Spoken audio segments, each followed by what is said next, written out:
గంగా ముఖ్యమంత్రి గారు చెప్తే రైతుల మోటార్లకు మీటర్ పెట్టమని నమ్మేటటువంటి ఆస్కారం కొంతలో కొంత ఉంటుంది. సరే, ఆయన మైకుల ముందు ప్రత్యక్షంగా చెప్పినటువంటి అనేక వాగ్దానాలు కూడా పూర్తి చేయలేదనేటటువంటి విషయాన్ని పక్కన పెడితే కనీసం కొంత క్రెడిబిలిటీ ఉండేటటువంటి ఆస్కారం ఉండేది.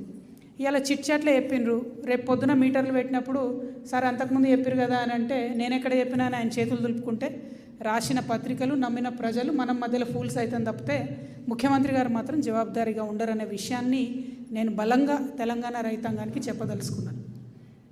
ఇంకొక మాట, మాకు చాలా తీవ్రంగా వస్తున్నటువంటి అనుమానం ఏంటంటే రైతు డిస్కామ్ని సపరేట్ చేసి మిగతా 2 డిస్కామ్లను ప్రైవేట్ చేసేటటువంటి కుట్ర నడుస్తూ ఉంది.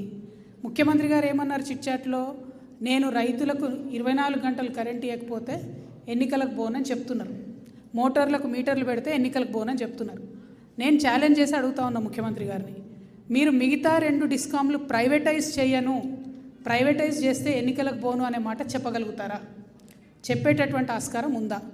చెప్పాలని చెప్పి నేను డిమాండ్ చేస్తూ ఉన్నా. ఎందుకంటే నిన్న 2-3 రోజుల ముందు కేంద్ర ప్రభుత్వము ఒక కొత్త జీవో తీసుకొని వచ్చింది. జనరల్గా మనం రెన్యూవబుల్ ఎనర్జీ, సోలార్ ఎనర్జీని పెద్ద ఎత్తున దేశమంతా కూడా పెంచుతున్నటువంటి సందర్భంలో బ్యాటరీలు ఏవైతే ఉంటాయో, సోలార్ ప్యానెల్స్కి బ్యాటరీస్ ఏవైతే ఉంటాయో అవి తయారు చేసేటటువంటి పరిస్థితి ఇండియాలో చాలా తక్కువ కంపెనీస్ దగ్గర ఉంది. 1-2 కంపెనీస్, ఒకటి రిలయన్స్ దగ్గర, ఇంకోటి అంబానీకి ఉన్నటువంటి కంపెనీ దగ్గర మాత్రమే ఆ కెపాసిటీ ఉంది. మిగతా small and medium scale industries ఎవరైతే సోలార్ ప్యానెల్స్ తయారు చేస్తారో, సోలార్ బ్యాటరీస్ తయారు చేస్తారో వాళ్ళంతా కూడా చైనా నుండి అవన్నిటిని కూడా తెచ్చుకొని అసెంబుల్ చేసి అమ్ముతూ ఉంటారు. మెజారిటీ బిజినెస్ వాళ్ళదే ఉంటుంది. సడన్గా నిన్న కేంద్ర ప్రభుత్వం ఏం చేసింది, 3 రోజుల కింద ఒక జీవో ఇచ్చి ఇండియాలో తయారయ్యే బ్యాటరీలు ఉన్నటువంటి కంపెనీలు మాత్రమే ఇక్కడ సోలార్ ప్యానెల్స్ తయారు చేయాలి అని చెప్పి ఒక జీవో ఇచ్చి కరెక్ట్ 5 రోజులు టైం ఇచ్చింది. జూన్ 1 నుంచి అమలవుతుందని చెప్తుంది. అంటే ఈ చర్చ అంతా ఎందుకు జరుగుతుందంటే, ఎప్పుడైతే రైతుల ఆనాడు ఉద్యమం చేసినప్పుడు ఎలక్ట్రిసిటీ రెగ్యులేషన్స్ ఈ దేశంలో బిల్ ఆగిపోయిందో దాన్ని తిరిగి తీసుకొచ్చేటటువంటి కుట్ర కేంద్ర రాష్ట్ర ప్రభుత్వాలు 2 కలిపి చేస్తున్నాయి.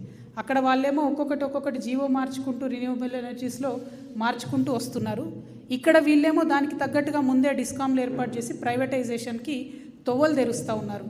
ఈ విషయాన్ని ప్రజలకు చెప్పడం ఒక బాధ్యత గల ప్రతిపక్షంగా నా బాధ్యత కాబట్టి నేను చెప్తా ఉన్నాను.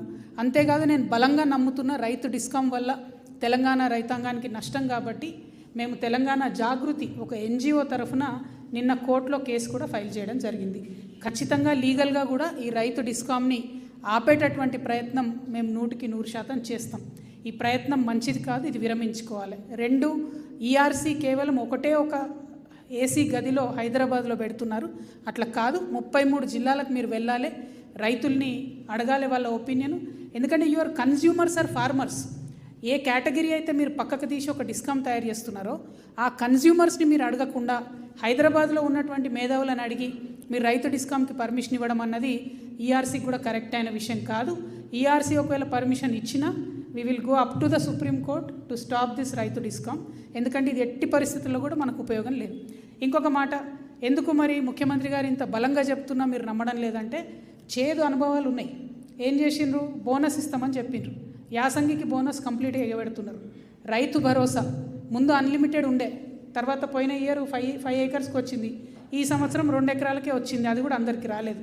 రైతు రుణమాఫీ 30% మందికి ఇంతవరకు వచ్చినటువంటి దాఖలా కూడా లేదు, చాలా చోట్ల సగం మందికి రానేలేదు.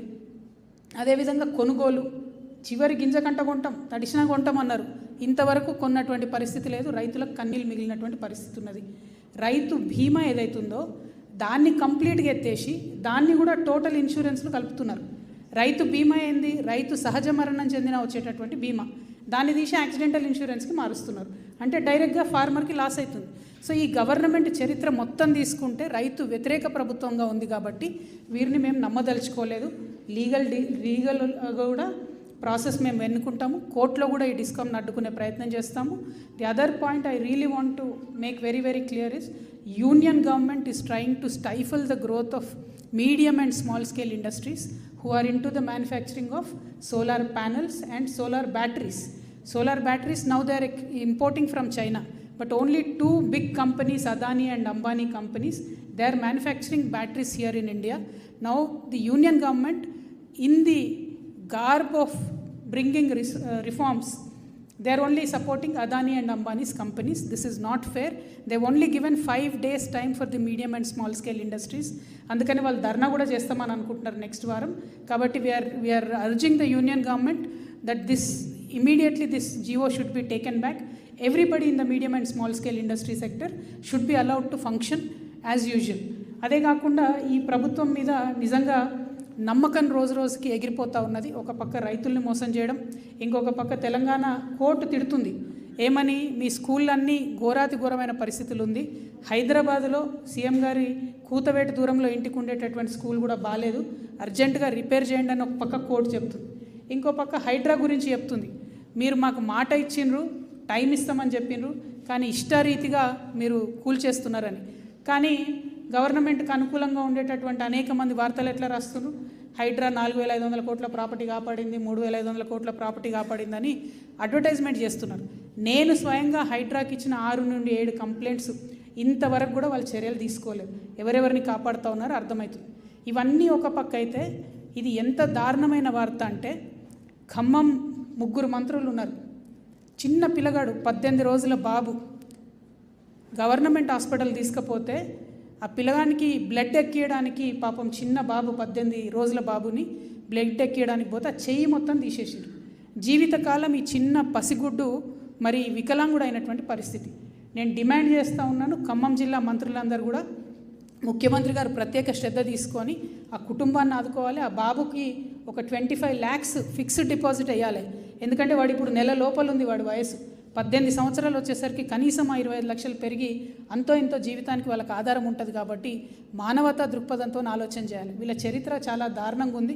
కవల పిల్లలు పుడితే పాపం ప్రైవేట్ హాస్పిటల్ పోతారు వాళ్ళు ఫస్ట్, ఆ డబ్బులు అయిపోయి ప్రైవేట్ హాస్పిటల్లో అవకాశం లేక ఈ బాబుని గవర్నమెంట్ హాస్పిటల్కి పంపించారు.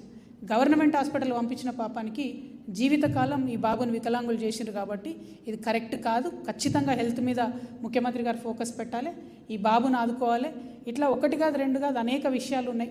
తెలంగాణ రక్షణ సమితి నుండి మేము పాలమూరు మీద మాట్లాడంగానే గట్టిగా ప్రభుత్వంలో కదలిక వచ్చింది. ముఖ్యమంత్రి గారు పాలమూరుకి వెళ్ళి రివ్యూ చేస్తారని చెప్తున్నారు. మేము మళ్ళొకసారి గుర్తు చేస్తున్నాం, మీరు పాలమూరులో కుమ్మెర అనే గ్రామానికి పోతున్నారని తెలిసింది మాకు. ఎట్లా అయితే ఈ చిన్న బాబును మీరు ఇబ్బంది పెట్టినరో అక్కడ కూడా ఒక 2 నెలల పసికందు చనిపోయిండు, కుల వివక్ష ద్వారా చంపబడ్డాడు. కాబట్టి ముఖ్యమంత్రి గారు ఖచ్చితంగా కుమ్మెర పోతే ఆ కుటుంబాన్ని పరామర్శించాలి, వారికి న్యాయం చేయాలి. పాలమూరు రంగారెడ్డి మేమేదైతే దసరా లోపల డెడ్లైన్ పెట్టినామో లక్ష్మీదేవిపల్లె ప్రాజెక్టు ఇనాగ్రేషన్ ప్రభుత్వం చేయాలి. చేయకపోతే దసరా తెల్లారి నుంచి మా పాదయాత్ర ఉంటుంది, తీవ్రమైనటువంటి ప్రతిఘటన కూడా ఉంటుందని ఈ సందర్భంగా తెలియజేస్తాను.